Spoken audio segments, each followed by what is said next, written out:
Hi everyone, it's Jerry. November 28th, 2018 was a day of tiebreaks for the World Chess Championship match. What brought us to this point? 12 classical time control games all producing draws, which brings us to now a rapid format, a best of 4 rapid games, 25 minutes apiece with a 10-second increment. Should it be tied after that, we play then a blitz format, 5 minutes apiece with a 3-second increment. At the end of this one day, a world champion will be determined. So I'm going to share all of the games that took place on this one day, November 28th.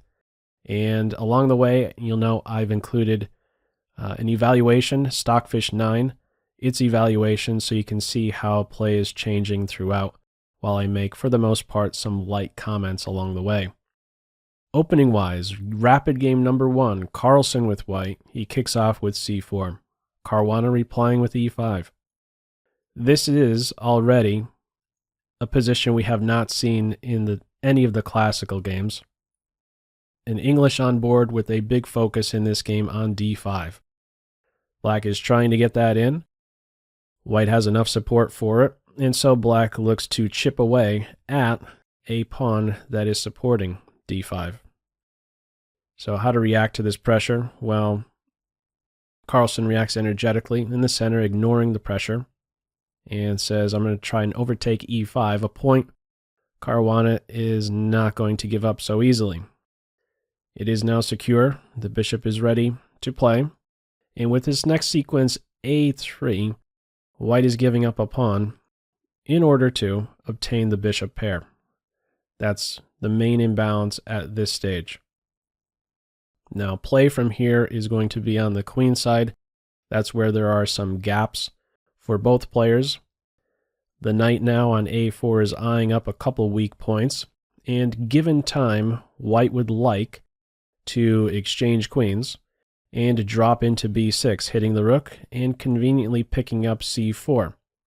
If white is able to do this, win the material back, he will stand better, because in the end, black will have a poor structure on the queen side. So, first it's defended.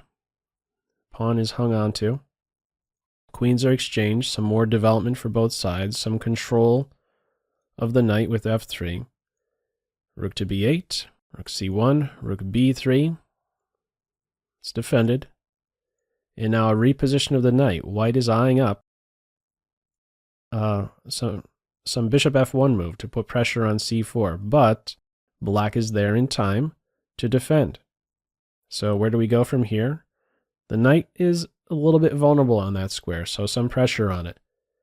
Now considered best in the computer's eyes is knight to b7, fighting for the c5 square. Not an easy move to make, strictly defensive move. That's not the move played in this game. A lot of time was spent on this next move, knight b5. Now, one of the top suggestions is f4 here. Now it's jumping back over to knight c5. Knight c5 was the move played. Now, before you make this move, one of the reasons why, or the main reason why Caruana had to think so much about this move is because there is a forcing reply. And black has to have a good follow-up at this one key moment. So let's see what that moment is. After knight b5, the knight does jump in, hits the rook, and you have to capture on b2. There is nothing else, right? The knight is pinned along the d file, so rook takes b, knight takes bishop, all forcing. And from here, best move is bishop takes c4. Now, that's the move that was played. But pop quiz to you. What would you do as black if bishop g5 was played? This is something Caruana calculated before he played the knight b5 move. If bishop g5 here, black to move, what would you do? Feel free to pause the video. Okay, let me show you what that would be. Bishop g5, trying to kick away the rook from defending the knight, can be met with knight d4 and black wins. What a star move. A star reply to bishop to g5. The idea, bishop takes rook, would be met with checkmate in 2. Notice the great strength a rook has patrolling the opponent's second rank. Combine that with just one other piece, and you have a fantastic mate. Additionally, Caruana also had to assess that in this position, what if the knight was captured? Well, after the recapture, he also understood that he would stand better here, winning with these two connected passed pawns, even though he is down a minor piece. Yeah, completely winning for black here. Okay, well, no bishop g5, as tempting as it is. Bishop takes c4. Knight d4, knight takes. And from here, you could take on d4, you could take on e6. In the game, bishop takes e6 was played. I want to have a look at this move. Rook takes d4, king f7, and throw another pop quiz your way. How exactly would black get out of the following pin?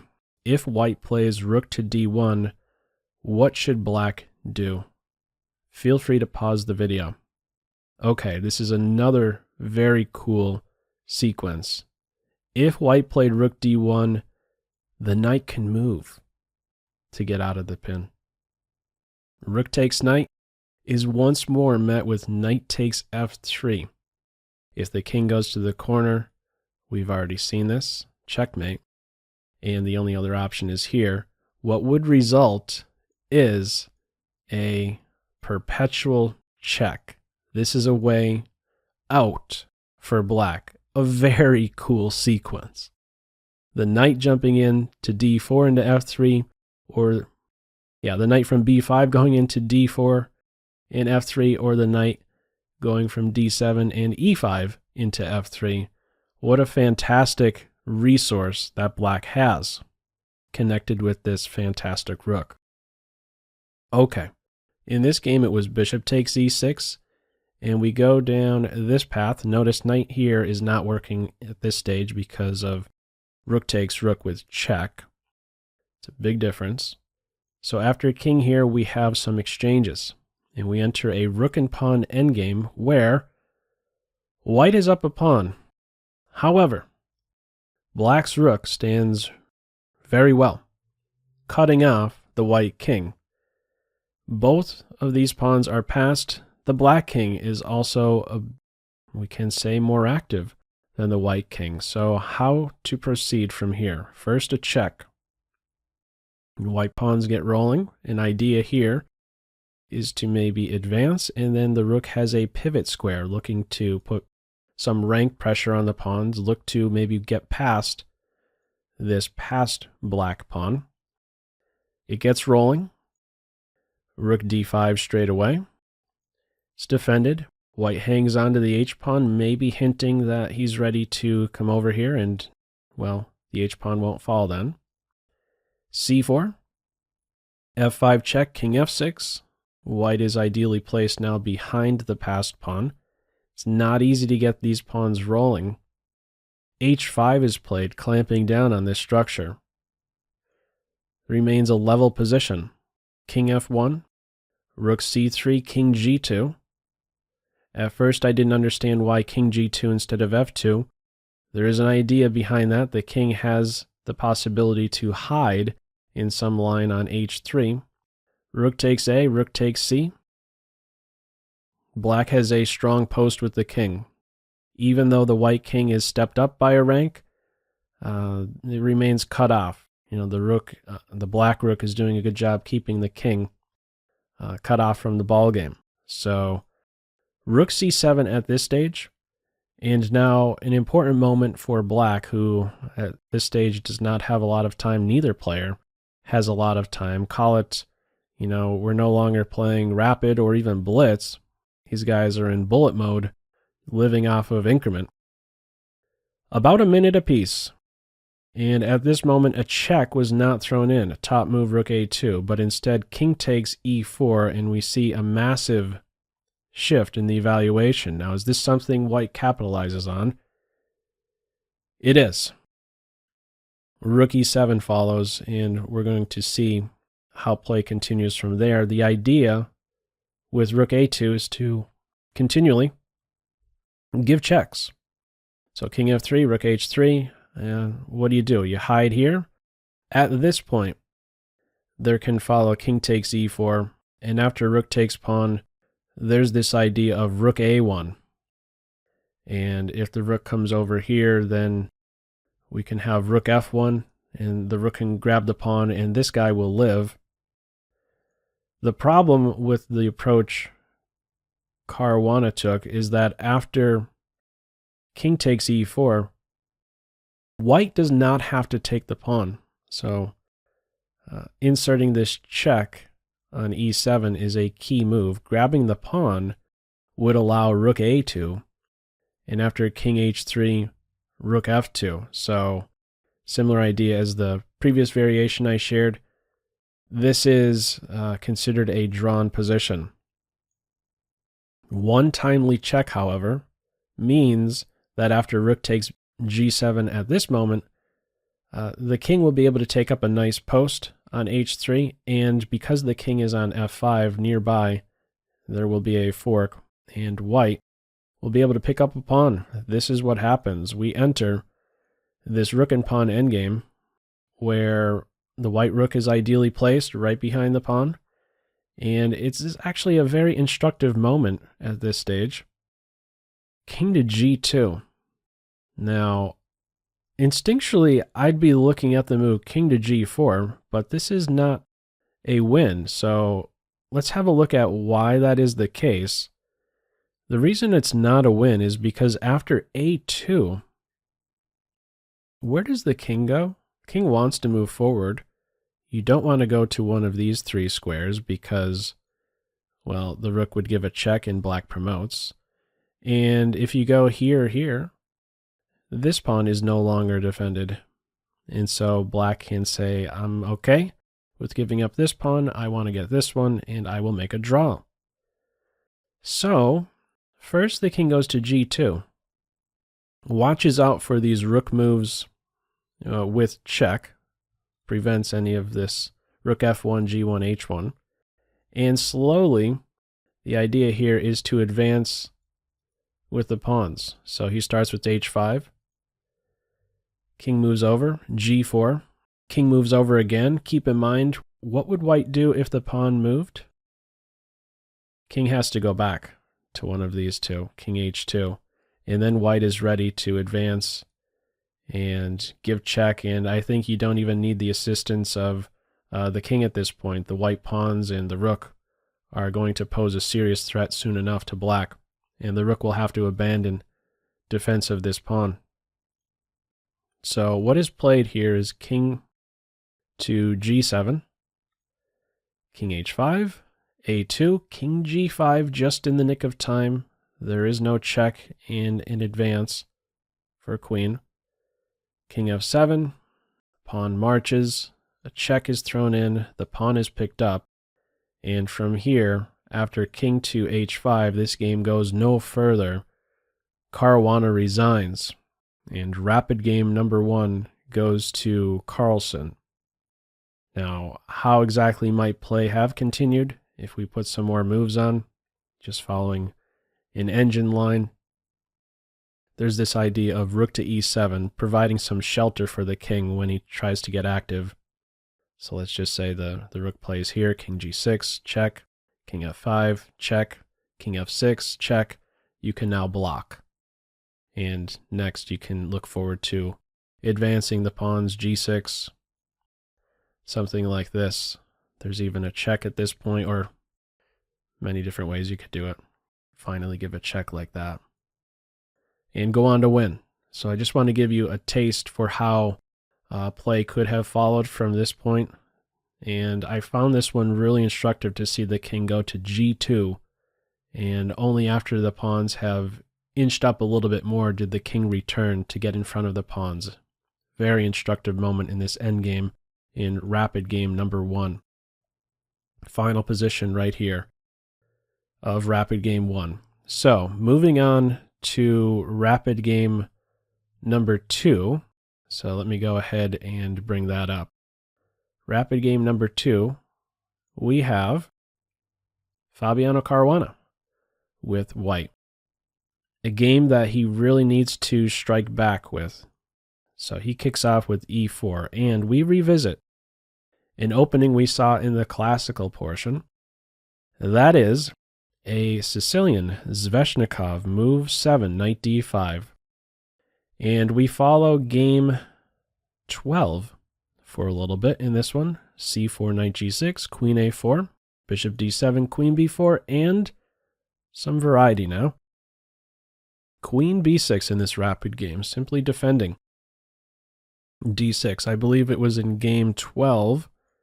The bishop ended up moving to f5. Queen b8 here. h4, h5. Some more development. Knight needs to go back. Queen is getting kicked around. She goes home with an eye on h5. So black can't just castle so easily for as long as white maintains pressure here. Right? The rook would not be there after castles. So some more development for each side. The knight is under control with g3. Bishop e2. And with this sequence, black is offering a light square bishop exchange. More development, rook to c1. Game 12, out of this opening, white ended up castling queenside. Well, you're not going queenside this time around. Now that rook to c1 is on board. Light square bishops are gone. So how does black complete development? Still, castles would drop the pawns. So comes up with queen f5. This is a strong post for the queen. Watches this and looks to support e4. Now from here we have c5. Striking at d6. One way or the other, white will have a passed pawn. Also, queen b5 is nearby. So if black captures on c5, white can immediately recapture and then follow up with queen b5 to get the piece back. I believe white would be the better side here. We do not have a capture. This tension is ignored by Carlsen. He castles. And Caruana pushes. So again, one way or the other, there's going to be a passed pawn. With this sequence, not only is there a passed pawn, but now there is a nice square for the knight on d5. The white knight in this position stands better than its counterpart, g6. So from here, some pressure on the passed pawn. It's defended. And now bishop to d8 is met with knight to d5. Now this does give up a big square, some control over e4. Black makes use of this fact that he can get e4 in, and this knight is soon to be really strong. Right? It's eyeing up the e5 square. c7 is, well, a very forcing move. First of all, instead of e4, note something here. After knight d5, if it is challenged with knight to e7, white can push and try and distract the bishop away from the knight. That can be very painful. Knight takes knight with a fork. No knight challenge. e4 on board. c7 follows. And black gives up the bishop for a pawn. Valuable pawn. Passed pawn is now gone. Knight takes bishop is now met with knight to e5. There's still a pin here. And this knight, which was once just a pretty poor piece, is now an absolute best piece for black. Play follows from here, knight d5, preparing to meet rook takes queen, with knight e7 fork, getting the queen, and white would be better with this sequence. In the end, two minor pieces outweigh the rook. So what does Carlsen do? He says, I'm just going to sidestep the fork, king h7, and this game is over. Rapid game number 2, Fabiano resigned. There is simply no good solution to the threat on the queen by both knight and rook, and also these light squares, the king is still caught in the center. No good solution here for white. Also, there's no idea to capture on c8, 2 rooks for the queen, because the queen is also there. If queen to b5, play can follow with rook takes rook if this game continued after king to h7. could exchange rooks and then drop a knight into d3. What a killer. Hitting the bishop, hitting f7. That's one of the things black gets by exchanging rooks on c1. Distracts the bishop from defense of f2. There's just no good solution here. This would be checkmate. And, well, if you go here, you have your pick. You could give check and get the rook. One way or the other, right? King here, there's also a check. There's just no good solution. And white is not even close to causing the black king any problems. So he threw in the towel, and this was a very difficult one, to be sure.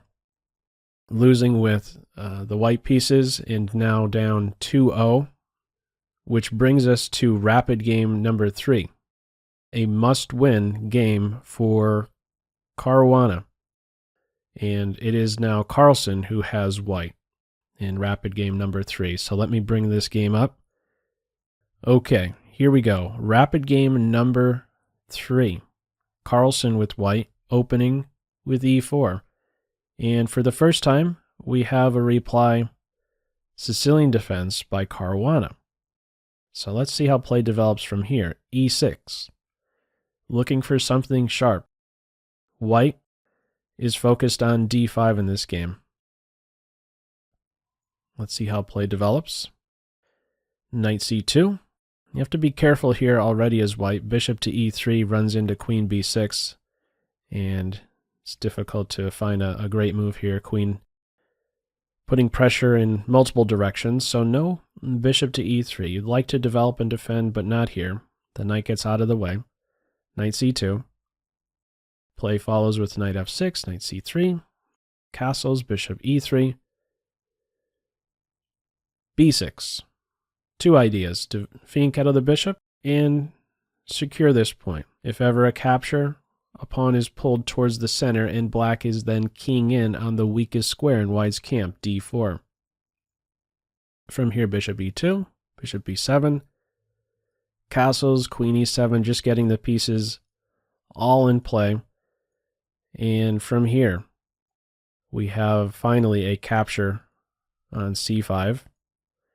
Yeah, white has to be a bit careful at this stage, making a passive move, let's just say defending move of e4 after the knight has moved to e5. There's now pressure on e4. So if f3 right now, black can now react with d5, has enough support for this advance. So Carlsen goes for a sequence, a capture on the c5 square, and now gives the knight a kick. Doesn't give black time just yet to get in d5. Knight g6, queen e3 to defend and prevent this d5 break. This is a big focus in this game. Both sides keying in on d5. Black wants to get that in, and white is prepared to make several exchanges on that point. First, d6. d5 right now you could take, and if a capture, we're going to have a lot of pieces exchanged. In the end, these pawns will be split. Not much to play for. Black has to keep this in mind. If it liquidates too much, well, this is a must-win situation.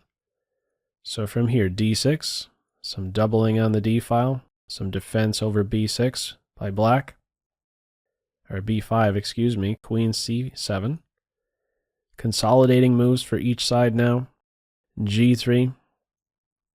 The knight is under control, so the queen is free to go elsewhere. The bishop is repositioning. Basically, all pieces are focused on d5 for each side. The bishop, the rook, and at this moment here, after black's last move, black is threatening to play d5. So, just to share, if the bishop backed up, d5 is available because after this capture and a recapture, the rook is hit. Or excuse me, the rook is hitting the queen. And nearby, there is this advance. So white addresses that break, gets the queen off of the same file as the rook. And now the knight is repositioning. It's a dead piece for as long as the pawn is on g3, so it is now drifting towards the queen side. Some regrouping. And now an advance on the king side. Pressure on c3 to defend the knight or just move the knight. It's moved. Some pressure on c5. That is a focal point for white. 2 pieces on that, and with e5 nearby, this position can be cracked open shortly. Queen c7 is now met with e5, and this causes both rooks to be exchanged, and we enter an endgame where it is a minor pieces and queen. So both rooks are gone in this one. Knight takes c5. There go both rooks. And at this point, you cannot capture on this square, because after takes, queen takes, there's queen takes f4, and there's no way black can be fighting for some win here with a strong queen position and the bishop. It remains an excellent piece. So what do we have? The bishop backs up, preserves the bishop, leaves this pawn up for grabs. That would be a blunder. The knight can be attacked. There is a check nearby. So no knight takes a6. Simple capture on e5. Material is bounced. Black now gets active with the queen. Knight d7 welcomes some exchanges. Black does not invite the queen forward. Queen b2. If knight takes knight, queen takes, and this is a problem. There's checks nearby. So queen b2, placing white in a pin. Black has the more active queen. From here, queen d6. Threatening a check, maybe also a capture. From here, knight takes knight. If queen takes knight, let's have a look at this variation. There can follow queen f8, knight takes f6, and after pawn takes, this is a way that white can end up giving a perpetual check. So, knight takes knight, queen takes knight, queen takes knight, and in this position I was thinking you can take the knight. That is not the case. Taking the knight is not a good option here for white. If bishop takes knight, what can follow is queen b1, and bishop takes c6, followed by queen takes a2 with check, and then b3 falls, and black is actually the side who is winning. So this whole queen side can fall, and this pawn can run. So no bishop takes knight here. Instead, a check is thrown in. Queen takes bishop. There's some communication between the queen and bishop. The knight is hit twice, needs to move but should not move at this moment.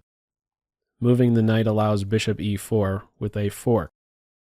So first, black gets out of that tactic with a check, gives another check, the queen, and now moves the knight.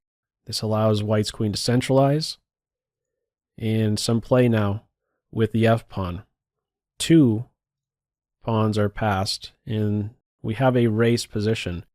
Given time, white would like to advance with these pawns, and black trying to make the f-pawn advance work with the queen and knight. So let's see. b4 is on board. These pawns already get rolling. No time to take b4 because the knight would fall. So from here, knight g5, c5. Queen f6, trying to still get in f4. Inserting a check. King h2, you're not getting an f4. The queen remains very solid. Tough to see how you make progress here for black. So queen f6 on this move 42. Pawn continues to march. Tries to stop it. Knight e6. White continues to march, has a clear plan of advancing all of these pawns on the queen side. Knight c7. It's a passive state for the knight. Queen f4 follows, blockading, throwing a punch. And after knight e6, queen d6, what do? The knight moves, a queen exchange, you're not going to win that. What is tried is a check. Knight to d4, but white continues to push, and there's no stopping the pawn successfully. Queen to c3 was played next. If the knight played here, this is threatening a checkmate in 1. Okay, if white promotes a queen, game over with queen to g1, but white can, of course, defend that and say, I will promote only one move later. So what is played is queen c3, queen c5 in this game. We play it out a couple more moves, and after queen to g4, 2 queens on board, it is at this point Caruana knows there's of course nothing to do from this position, and so throws in the towel for what is a third time in this tiebreak. 3 rapid games, all of them went to Carlsen, and with that, he became world champion. Well, not became world champion, defended his world chess champion title for a third time.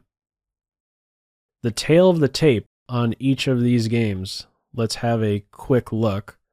This one right here is game 1, so you could just see how it progressed, the inaccuracies, mistakes, and blunders, average centi-pawn loss for each.